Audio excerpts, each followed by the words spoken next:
Hello, my name is Dalton Thomas Anderson, and the one topic of interest I found with philosophy throughout our time in class having to do with Vandava Shiva and Maria Mies in their book Ecofeminism, which we discussed at the first part of class. I first drew interest with that book when I was doing research for my paper on Henrietta Lacks and the exploitation of black women in medicine. It was specifically her case because Johns Hopkins Baltimore used her cells without her permission or consent and proved to be an influential part of medical research because the cells, they separate, but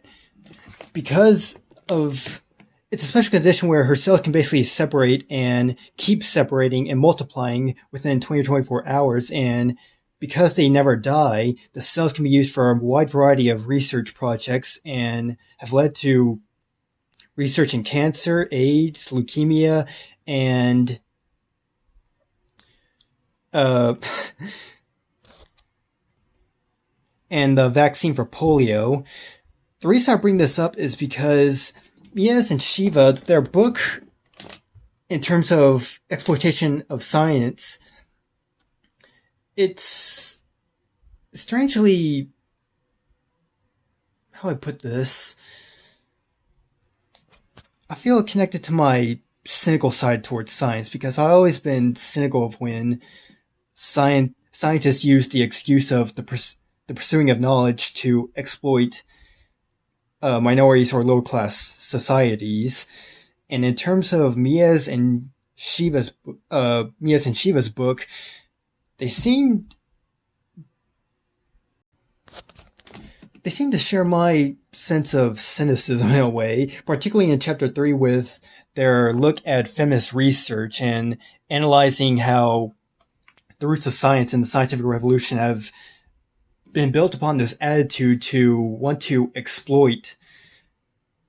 lower class societies and women for the pursuit of knowledge. One part that caught my attention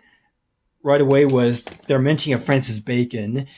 new father of the natural science movement, and how he discussed that scientists should not only prove the taboos of natural science as superstitions, but also, and this one kind of disturbed me to some degree, I quote, Bacon said that nature must be forced by torture to yield her secrets, like a bad woman who keeps her treasure avariciously to herself and withhold them from her children. What I got from that quote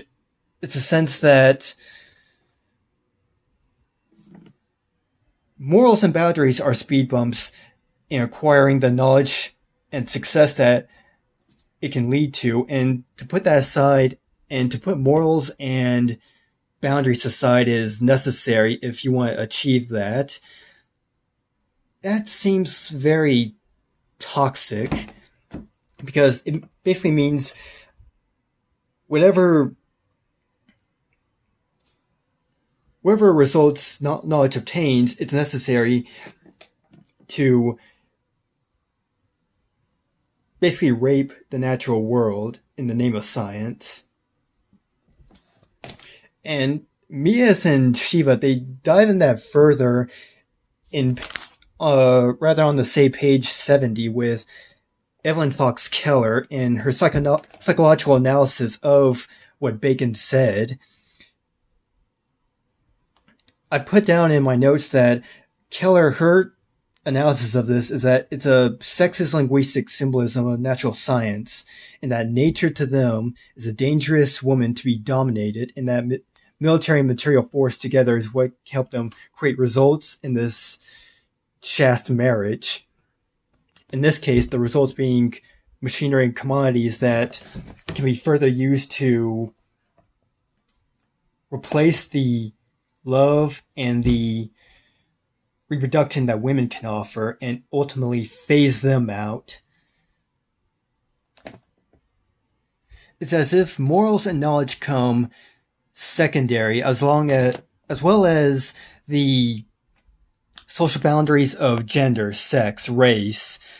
politics, even, because science in its search for truth is considered to be an excuse to wander into more taboo areas that other scientists are afraid to go to, and be a excuse for them from punishment, because they figure that people like Bacon, Descartes, Weber, they figure science cannot understand nature if they left it intact, which is the scientific method in of itself, and that is based on violence, dissection, acute observation. And by ignoring these social qualities of sex, race, gender, ethnicity, if they erase all those, ultimately individual analysis can lead to skewed perspectives and fail to acknowledge the important ways in which social categories not only are set but overlay one another. Now, that's taken from an article I found in JSTOR called Feminist Intersections in Science, Race, Gender, and Sexuality Through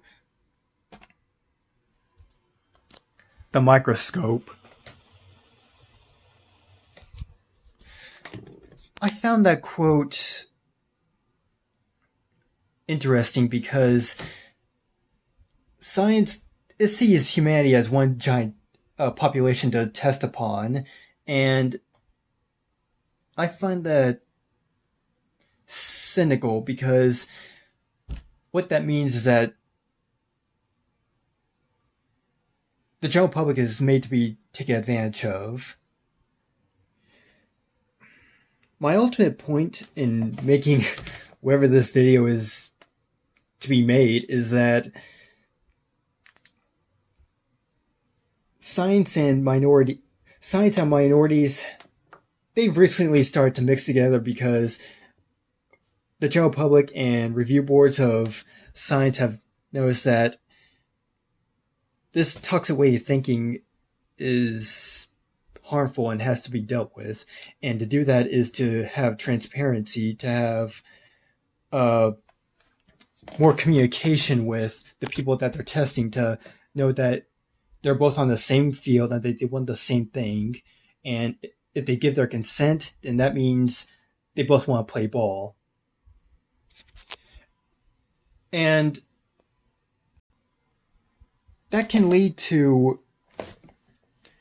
the greater objectives of not wanting to make nature an enemy, because if one can create a cohesion between science and nature to where they can both add up to each other and create benefits that can for both, then so be it.